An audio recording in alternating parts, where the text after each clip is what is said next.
This is the SoundLab at Home, Australia's top rock program with all the best guests from coast to coast and around the world. Here's your host, music industry veteran, director of the SoundLab Music School, and author of Why Learn Music, Melbourne's Princess of Rock, Leah Gallin. I'm super excited to interview Electric Mary frontman, music mentor, and all-round Mr. Nice Guy, Rusty Brown, right here on the SoundLab at Home.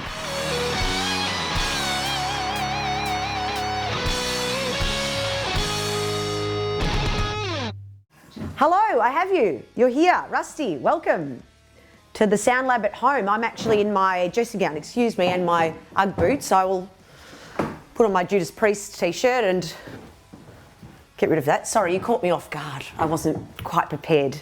Been so used to being stuck at home. Do you know that feeling? You must, obviously, being in isolation. How's it been? I'm very, very well, actually. I finally got off the couch. How long have you been on the couch, did you say? About 10 weeks. I've made a huge dent in it, but I've written around about 130 bits. So not songs, but bits. And I've thoroughly enjoyed that movement, I can tell you that. Fantastic. So a bit of downtime, it's been good. I suppose there's a great outcome for COVID for everybody. Well, I think it is. I think that a lot of people just started doing stuff that they were never doing before or were possibly never going to do, or wanted to do and never did. So diversifying a little bit, I guess, is what it's all about, isn't it? You've got to change your ways to adapt to the new world that we're living in. Change your ways! That's it. So people would know you obviously for one of my favourite, Melbourne's favourite, Australia's favourite bands, Electric Mary. It's been going for many years. I hear it started to do with a meeting at Jimi Hendrix's Electric Ladyland in the States, I believe. Yeah. I was on tour with Irwin Thomas, where I used to play the bass for Jack Jones. We were in New York and he got the invite to go and he said, "Do you, I want to go?" And initially I said no. Wow. Yeah, I'm just going to hang out. And when I woke up in the morning, I said, "Of course I'm going. What am I doing? What am I talking about?" Just on that, I spoke to Mary Campbell the other day. So Mary Campbell was the manager of the studio, and she took us through the studio, showed us things, told us stories. She's just unbelievable. Some great ones, I imagine. Yeah. You know, Axel made sure that the piano was in the same spot that Stevie Wonder played the piano in for this certain song because he wanted that sound, and David Bowie and John Lennon did this here, and, you know, Radiohead and AC/DC and the Kinks, and she still didn't like Gene Simmons. But yeah, she told a lot of stories, and it was, for me, it was, I had a moment. I was standing, because I'm a huge music fan, pop music from the 60s or just, you know, rock. It doesn't matter. Good is good, whoever's doing it. And so knowing that, I was standing in the same spots as other people had been before me, you know, made the hairs on the back of my neck stand up. And at the end of the time, she gave me a card and she said, "Make sure you stay in touch. That's me down the bottom, Electric Mary." And I went, "Well, that's a great name for a band." So Reggie Bowman, when we got back, his recording studio burnt down, which was attached to his house. So a whole bunch of Melbourne musicians that he knew and had worked with and he'd helped out, did a show at the corner, and I played with Irwin, Venom, Andy MacGyver on bass, and Patch. I'm pretty sure Patch played guitar too. It wasn't called Electric Mary though, it was called Tappet Clearance. Let's weigh that up now. Tappet Clearance, Electric Mary. Now with Electric Mary, there's Pete, there's Alex, there's Brett, and there's Spider, and they all kind of get what I'm saying. And then when they lay down like their DNA on my thing or Pete's thing, whatever, it's just amazing. I've actually rehearsed with that band now for 15 years. They're that good of a band that I actually face them and watch them and sing. And sometimes in my tiny little brain, wow, you're in that band, dude. It's like, yeah. Yeah, amazing. Yeah, look, I've known some of these guys that you're talking about for quite some time. Irwin Thomas has done some stuff for Gibson for us back in the day. he actually helped me launch the robot guitar, which was very nice of him. Had no idea what to do with the bloody thing. It was probably one of the worst inventions Gibson ever came up with, but mate, he got there and he nailed that thing. He got lost in transit. We didn't think it was going to make it for the launch, and he came through with flying colours at the end. So he's been a dear friend for years. And I know you had Glenn Proudfoot, who used to play with you for a bit there as well. Proudy? Great story about Glenn. I'm pretty sure I told him this story, so I hope he takes it the right way. I'm having him on the show, by the way, so it'll be interesting to see the flip of the story. Irwin/Jack. Are we calling him Irwin or Jack? Oh, I call him Irwin, but we know him as Jack Jones, yeah. Jack Jones. He was leaving Electric Mary. He was going to do some stuff. And he said, you should try out this guy. He sent me a link. I played the video, and Glenn was just going everywhere, hammer and tongs. And I went, mate, I'm not having that guy in my band. He's playing stuff that's mad. And how stupid was I? Because Irwin actually yelled at me. And then, well, because he's like, you're being a wanker, man. Right now. You're talking about Glenn Proudfoot's an amazing guitarist, and you're just watching a video go, oh, no, my bad. Anyway, I met Glenn, and what a guy. Like, he will be friends forever. And when he came to our band, what he did actually really suited. We just took a big, deep breath, and just away he went. And, you know, he was always so good on tour. He just does what he does, and he's so good at it. He's known as a bit of a noodler, yeah. So, but yeah, definitely had the prowess and showed off and sold a lot of Gibson guitars for us off that bat, I think. So, although he secretly had the Fender stashed at home, that he's one and he's number one, and that was it. And then now you've got Pete. Obviously, we know Pete too. So that night at Reggie's gig was when I asked him, "Would you be interested in making a band that you would have made when you were 15 or 16? So you're just doing it because you want to play music. You're thinking about playing like your heroes." And he said, "I would love to do that." And I said, "I mean everything, man. Guitar solos, drum solos, crowd participation, whatever it is that we did, let's try and do that." And so, yeah, he's the only guy who's been in Electric Mary from the start.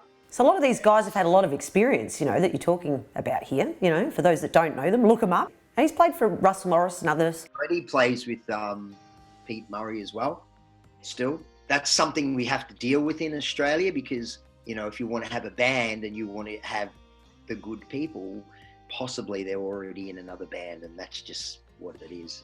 Yeah, so we'd just been to Europe and we were coming back to do Under the Southern Stars with Bush, Live, Stone Temple Pilots, Rose Tattoo, us, and I think there was going to be a band from each town that we were played in, like a local band. So yeah, we would have gone Europe, Under the Southern Stars, we would have played some of our own shows, and then we were going back to Europe. So we had a couple of festivals lined up, Raismus, I think it's called, and that was with The Darkness, but they've all been pulled. And actually, it was just last week I had to ring up the European guy and say, look, we can't come in September. Gladly, I heard through the other end of the phone, do you just want to put it back 12 months? And I'm like, well, if you can do that, awesome. Hi, I'm Leah Gallin, the Managing Director of the SoundLab Music School here in Prahran. This is our wonderful venue. We've been here for over 10 years. Now we've got the two options. We've got our fantastic teachers live back at the venue, or we've been running our lessons online via Zoom.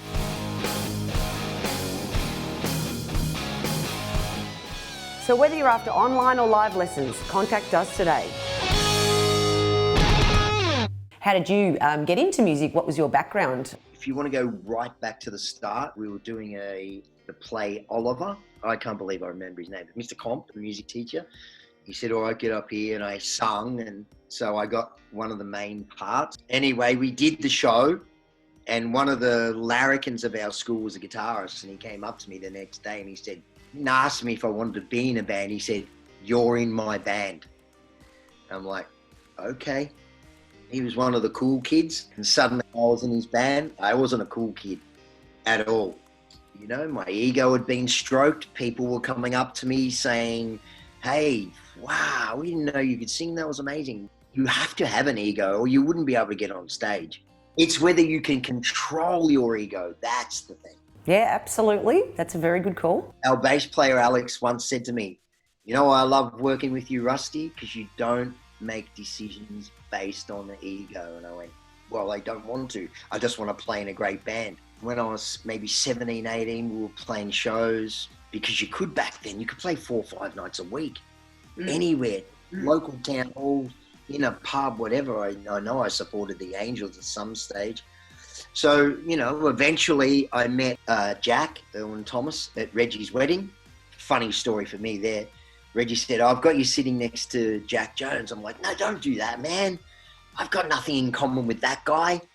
For the next 5 years, every day, Nelly, because he lived around the corner from me and I didn't know. I'll tell you, I'd leave his house and when I got home, I'd ring him and go, yeah, I'm home, man. Like boyfriend, girlfriend or something, I don't know. No, you hang up. No, you hang up. Very cute. So in terms of influences and stuff starting out, like what was the first song you ever recall hearing? The first real song that got me was, Deep Purple Speed King. I must have been 10 or 11 or something like that. And I loved Deep Purple. I still love Deep Purple. Joe Cocker, who I was watching this morning, just mad. Such a good singer, and with the way he does things. Actually, people have pointed out to me, oh, you do some movements like early Joe Cocker, and without saying that I'm doing it on purpose, when I was a kid, I used to mimic him. Anything, the Beatles took over my life for about 5 or 6 years. I just listened to the Beatles like every day. I didn't listen to anything else, and I just absorbed it all. And then, you know, I got to Irwin Thomas and we did a lot of things. We played a lot of gigs. Matchbox 20 we toured with. I went to the Zappers. I went to Frank Zappa's house. I went to Moon Zappa's house. Irwin has he knows a lot of people. Possibly the greatest thing to ever happen to me was this. We had a band called Mr. Brown, and little Steven, who's Bruce Springsteen's right-hand man, and he's an actor in The Sopranos. He emailed me one day saying, I like your music. Can I get some CDs? I don't know how the hell he heard us. I have no idea how he would hear Mr. Brown. Anyway, I emailed him back and I said, oh, are you the little Steven? He's like, yeah. So anyway, he came to Australia and he said, you know, I'd like to meet up with you guys. So we met up and we talked for hours and hours. I think we left at 5 a.m. And he had amazing stories of Nelson Mandela, part of getting it out, not the reason, but the part of it, the Sun City stuff. And, you know, he didn't really talk about Bruce Springsteen, and he talked about the Sopranos and all that. And when we got in the car, it was me and Venom. I just looked at Venom and said, did that just happen to us? Have we just been hanging out with that guy for like 7 hours? You know, he just treated us like he'd known us for 20 years, which was amazing. Then I went to Queensland to see him play in Springsteen because I never saw it. And we went to an after party. You know, they were all there, Russell Crowe and everyone. He was actually very nice. And at one stage, little Steven grabbed me and called Bruce Springsteen over. I said to Bruce, you know, Bruce, I wanted to meet a friend of mine, Rusty, great songwriter. And I just crapped my pants. Like telling Bruce Springsteen that I'm a good songwriter. I've done nothing compared to Bruce Springsteen. Nothing compared to anyone. But you know what? When I woke up in the morning, it was like I was another person. And I just sort of like looked in the mirror or whatever. And I said, you know what? If that's what he thinks, if he thinks I'm good, I'm good. It was a huge thing. For anyone who doesn't understand music or being in a band, what happens is you only get small moments, and they're amazing small moments, but they only come along every now and then. And you're just swimming through a sea of shite until you see that moment and you grab it and you go, wow, that's why you play music. Yeah. It's in you. Music finds you. You know, you can't just go, oh, yeah, I want to be a musician. It doesn't work like that. the real ones and the good ones, you know, music finds them and then they go on their path. I suppose there's a thing between talent, you know, people are actually born with something sort of innate within them, or whether or not something can be learned. Oh, absolutely. Some people just pick up a guitar because they want to play at home. They don't necessarily want to be on stage. I reckon singing is different. I think singing is just inside you and you'll bring it out if you want to. You can learn to sing better, no doubt about it. But I think that singing is just a thing you have. Whereas another instrument, you could pick up and learn to play it. It just depends on what level you'll play at. The SoundLab ebook, Why Learn Music? A comprehensive guide to the benefits of learning music is out now. We've put decades of music learning concepts in this ebook especially for you. This is a must-read for anyone looking to grow to their full music learning potential. Visit our website to get your free ebook today. Why do you think as human beings we are driven to make music? Do you think it's fame and fortune, or do you think it's an exploration of oneself, or... You know, it's a calling and you love it and you feel it and you share it with others. What about, you know, obviously when it becomes popular, pop music, and then it becomes a commercially viable thing as well? That's the other thing, because a lot of musicians perhaps don't know how to make their art commercial sort of success, you know, where people are funding their own bands and tours and all sorts of stuff. And what do you sort of say to those sorts of people? Yeah, well, that's exactly what we're still doing. I grew up in a suburb called West Heidelberg, which is low income kind of thing. When I did Hellfest in 2010, I stood on that stage. It was early in the morning. There was probably about 10,000 people that had got out of their tents and come to watch us play, right? The festival will have 60,000 during the day, no doubt. And the first 4 or 5 rows, they were singing the words that I'd written. And here I am, just a guy from just a Melbourne suburb in France with a band, and people are singing those words back to me. That's your moment right there. You could give me 50 grand to not do it and I'd go, no, because it's one of the things that I've always remember. If you would have spent 50 grand along the way, but you don't remember what you spent it on. No, you don't. If somebody said to you, hey, by the way, did you know that you've actually had a couple of $1 million in your possession in your time? You'd go, no way. What did you do with it? I don't know. It's the moments that defined everything along the way, isn't it? Sometimes we go off the road a little bit and then we find our way back. But if you want to do it, then you just do it, because life is short. That's it, you know. It's the road it's the calling. I better write a song called The Calling. There you go, you can write that for me. Our first real big support was Whitesnake, and that was the moment. I emailed the guy and asked if we could meet David Coverdale, because he was the singer of Deep Purple, and I love him. And the guy said no.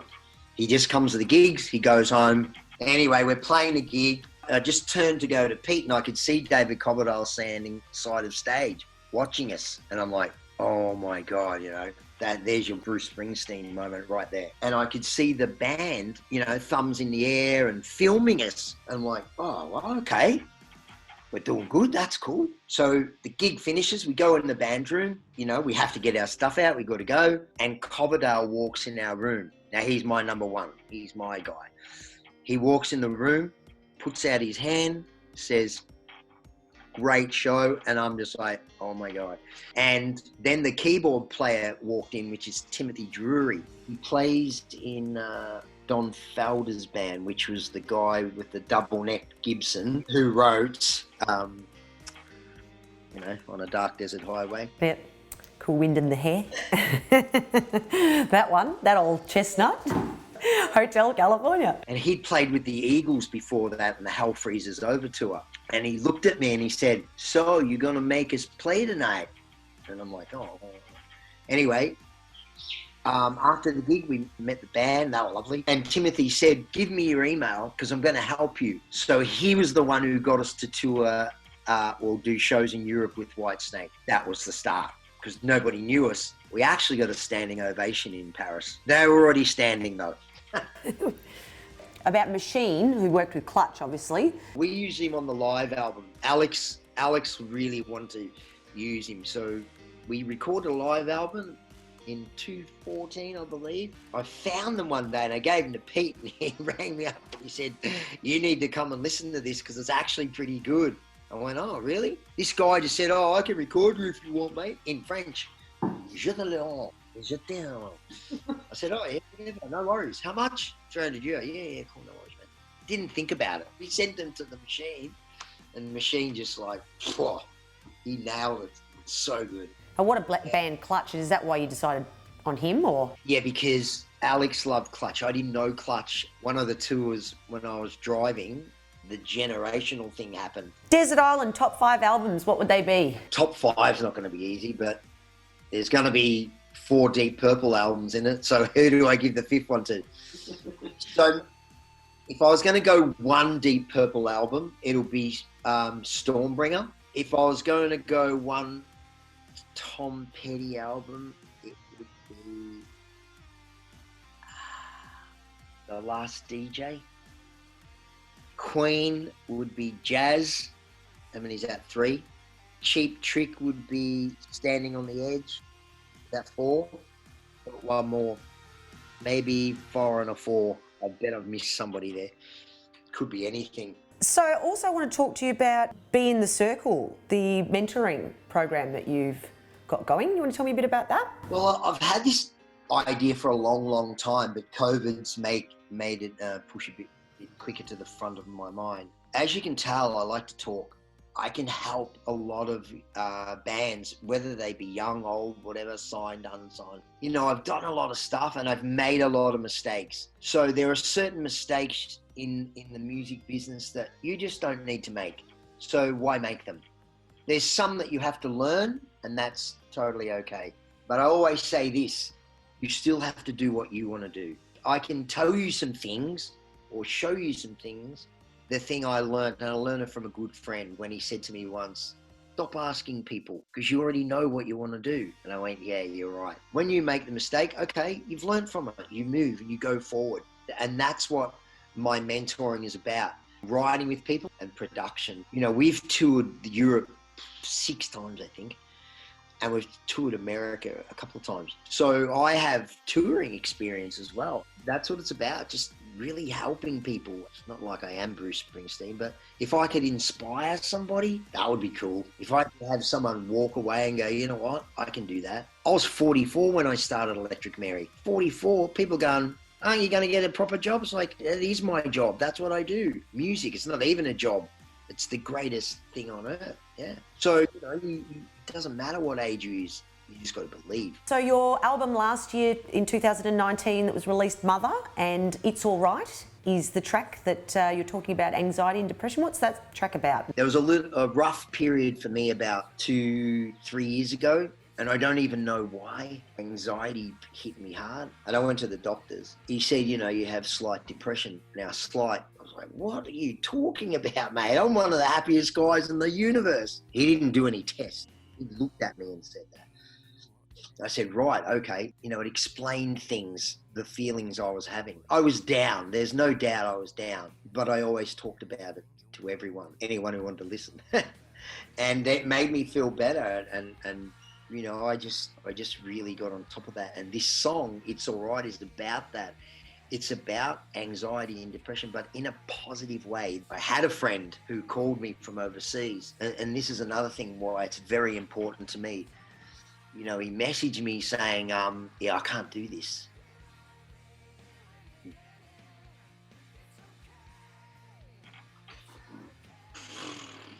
So I found his girlfriend's phone number. It was in an email or something. And I said, you got to go around there. And she said, what do you mean? I said, nah, something's not right. She rang and someone was there and they said, no, he's just drunk. I said, no, he's not drunk. You got to go. And yeah, I was right. But he's alive and still alive now. When I wrote that song and you know, a few of the words come out, sometimes when I'm writing, I'll say something that I like and I'll try to look deeper. I'll go, okay, what am I trying to say there? Because that just came out. I think in 12 months' time, there's just going to be a whole lot of good music coming out from all different styles, all different angles, and yeah. Yeah, so like instead of the COVID babies, the COVID musos, perhaps. You take music away from everything. Take it away from funerals, weddings. Soundtrack to our lives. I tell you what, when I pass away, I want to be on a chair like this with a guitar in my hand. Taxidermed. Everyone has to look at me. And I'm also going to have my phone on, and somebody's got to ring it in case I answer. If I answer, yeah, you're really in trouble. All right, Rusty, well, I think that's it, mate. I think we've covered everything we need to, so I wanted to thank you very much for your time. I'll be called to see you come and play an Electric Mary gig as soon as you get the chance, mate. I actually do have one, November the 7th. Oh, it's something to look forward to at least. Oh, well, thank you. Thank you, Rusty, for your time. Appreciate it, and you take care. All the best, okay?